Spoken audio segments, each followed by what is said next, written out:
My Nerd World. Where's the revolution?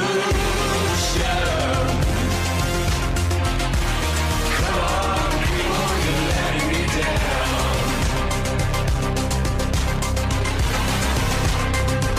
Where's the revolution? Come on, people, you're letting me down.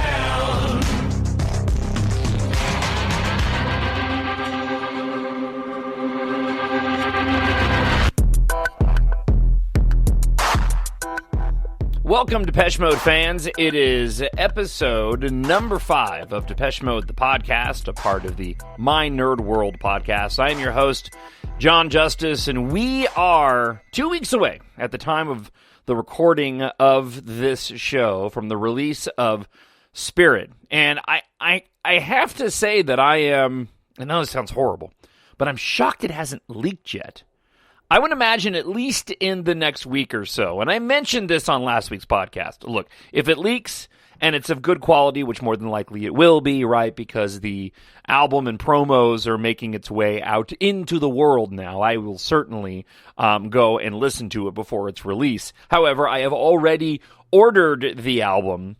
And we'll probably be purchasing a couple of different versions of it. So that's my justification. If I actually go and get a bootleg, that's just how I go and work things, because I am dying to hear this record.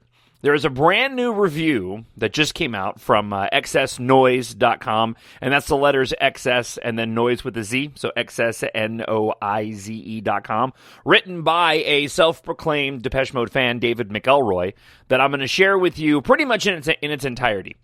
I highlighted a few points in there, but it really is just a solid review of Spirit that has me so excited for this release. From everything that I've read so far, it seems very clear that this is going to be a different Depeche Mode record. There are some tracks that everybody seems to note that have some influences or at least some kinship with Delta Machine. But it certainly seems as if, from a lyrical side of things, and obviously with James Ford producing, after the trilogy of Ben Hillier albums, there is a musical side that seems to be much different as well. And that has me really excited. It reminds me a bit of some of the previous records and how some tracks on previous albums really deviated from the albums themselves. And if you go back to Delta Machine, and I've been obviously listening to a lot of Depeche Mode as of late, and you go back and listen to Delta Machine, and something has happened that usually happens when an upcoming record comes out. And I've been highlighting this over the course of the past few podcasts. You know, as you go back and revisit albums, they take on different meaning, different experiences in your life. They may relate differently to the songs that give them a different level of understanding, excitement, and overall just feeling of a song. But at the same time, and also, at least for me, it provides fresh ears when I go and listen to the most recent release. And so Delta Machine is not an album that I revisit in its entirety very often. There are a few tracks on Delta Machine that I pull off and listen to quite a bit. And I've mentioned that Broken, I think, is one of the best songs that they've done over the course of the past few records. But, a song like Alone is one that I find myself listening to quite a bit, even though it's not exactly what I think most people would say are one of the stronger tracks from Delta Machine. I actually quite like that song. But going back and listening to Delta Machine, I also realized that, some of the tracks on that record really did deviate from the album and the way that it sounded as a whole. The best example that I could probably give is My Little Universe from Delta Machine. That song really, really sticks out. And it seems as if, at least from what I'm gathering from these different reviews, that it really does seem as if there are some tracks that deviate and sound different from each other while the whole album maintains a consistency. And that was one of the things that, on previous records, if you go back in Music for the Masses specifically, most of the albums, for the most part, do have a bit of cohesiveness. I would argue the Delta Machine kind of bounces around from different styles to a certain extent. No album really has a sort of overall aesthetic feel, no two albums, Violator and Songs of Faith and Devotion. Those two records in and of themselves really do lend themselves almost to, I dare say concept records because they're not concept records, but at least for me, you hear a song off of those and you know that it's from that particular record. And it's sounding like Spirit is shaping up to be that. And certainly in lyrical content too, and I'll dive into this here in just a moment. Because I think that there is, and we'll talk about this on the podcast this week, I think there is something to be gained by going back pretty far back, and revisiting Depeche Mode's past might end up helping in accepting its future. And at least that's the case for me, and I'll explain here in just a moment. I do want to give you a bit of an idea of what you can expect on the show today. So we are going to go back a bit. Like I said, there's one particular album that I want to spend a little bit of time talking about and how it relates to the next album, just having gathered what I have from the reviews so far and what we know of the lyrics and what people are saying about, the meaning or the focus of the songs. With that, we're going to do a bit of a song profile of one particular song on this particular album that I'll mention coming up. Talk a little bit about the North American tour dates here in just a moment. Those were released this week, and the special promotion that's going on where you can move yourself up in line. I'll get into a bit of that. Plus, I have two things on the show, on the podcast this week, kind of special. Not like their new song special, but just something that I'm going to put at the end of the podcast that I think I'm allowed to do. That I personally believe you're really going to enjoy. So be sure you listen to the end of the podcast because I got a couple of items on here that I really think that you're going to want to hang out to this podcast for a while or make you want to go and search these things out for yourself. So let's start off here.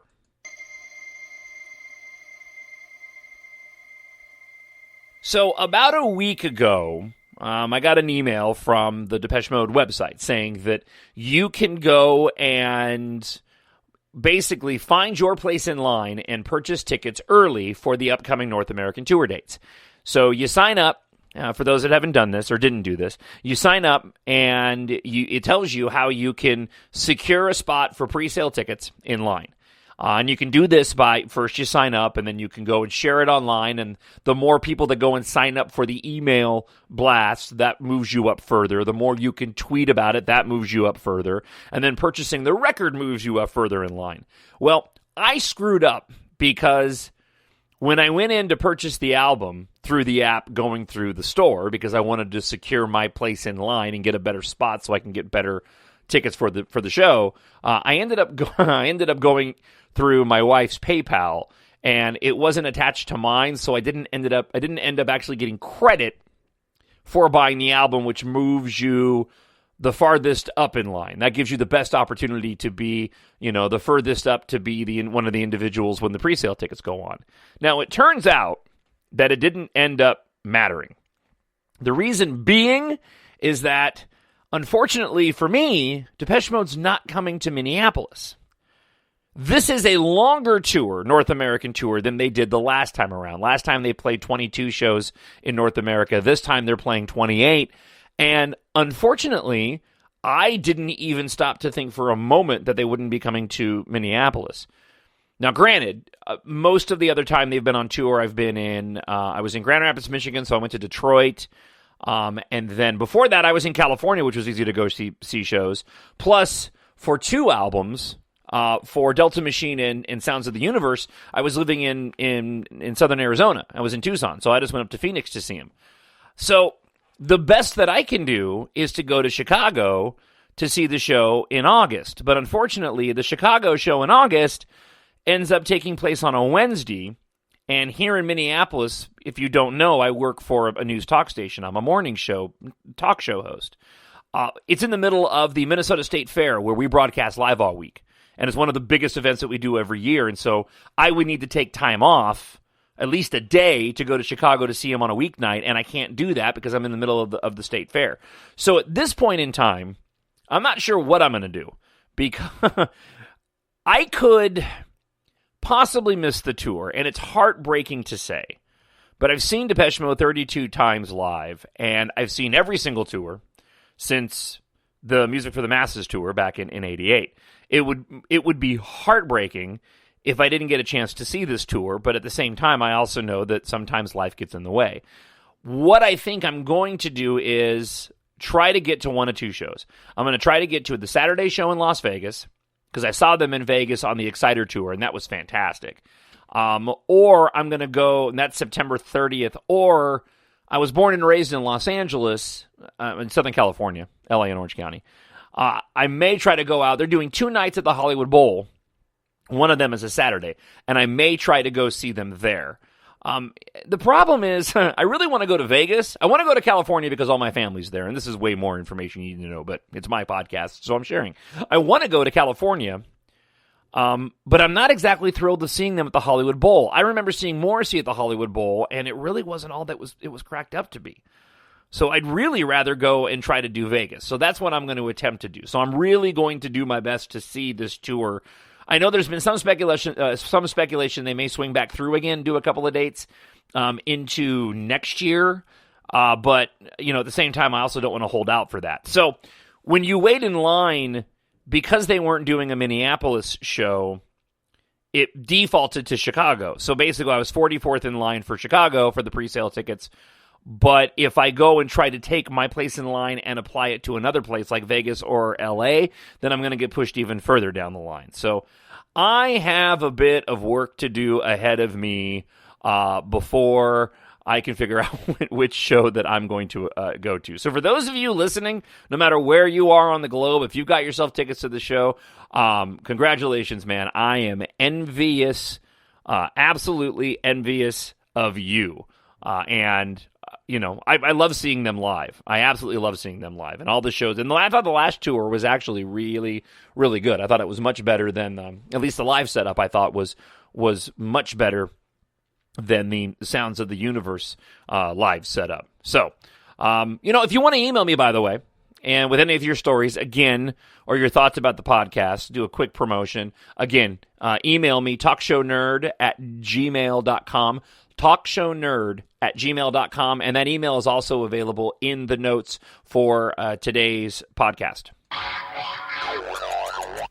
All right, I want to get to this review. I'm going to put this sort of forward in the podcast. I want to get to this review from David McElroy at xnoise.com because it plays into the revisiting of Depeche Mode's past that I wanted to speak about. So this just came out today, and again, xsnoise.com. Let me read you some portions of this. As you may have gathered he did a piece on Violator. He's a big Depeche Mode fan. He tries to review the band as objectively as possible.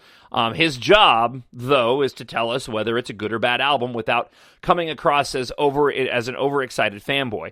What I like about this review is that it is coming from a fan. Because let's be honest, from a fan's point of view, we look at albums and Depeche Mode differently. I'm going to spend time with Depeche Mode, listening to the music, reading the lyrics, getting to know it more so than I am any other band. That isn't to say I'm going to be a Depeche Mode apologist, but it is to say that I'm going to allow it to grow on me. I'm going to give it some breathing space, where if I hear something else and I don't like it on the first listen, I may be hesitant to sit back and devote a ton of time trying to let this album grow on me. So to hear this coming from a genuine fan really excites me. He talks about seeing the album, the press conference snippets that they played, and he talks about the fact that he had a chance to hear the album a couple of times now. He says, "Where's the Revolution seems both an odd and obvious choice for a lead single here. It's odd because there are a couple of tracks here that would have perhaps made more of a what on earth was that impact, similar to Barrel of a Gun or I Feel You. It's also an obvious one, though, as it's one of the tracks that is sonically linked to Delta Machine. And because of its lyrical themes, it is similar to Construction Time again, and the track And Then, where revolution is suggested as a good thing."